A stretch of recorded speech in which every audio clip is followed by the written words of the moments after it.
ขอให้ทุกคนรักกันอย่าได้มีสงครามอย่าได้มีการฆ่าฟันกันอย่าได้มีการเบียดเบียนกันมีสงครามที่ไหนก็มีความวุ่นวายมีความทุกข์เด็กเล็กเด็กน้อยตาสีตาสาพ่อแก่แม่เฒ่าคนหนุ่มคนสาวไม่ได้ทำงานทำการทุกอย่างเป็นไปแบบไม่ดีสงครามที่ใด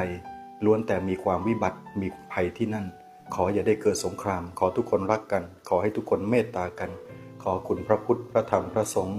จงสถิตอยู่ในใจของคนที่คิดจะทะเลาะกันขอจงเปลี่ยนจิตเปลี่ยนใจให้เป็นมิตรซึ่งกันและกัน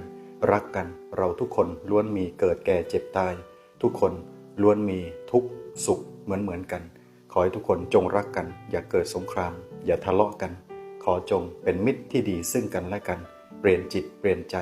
เปลี่ยนชีวิตเปลี่ยนจากทุกข์มาเป็นสุขให้เปลี่ยนใจจากร้ายให้กลายเป็นดีอายุวันโนสุขังพลังเทอญ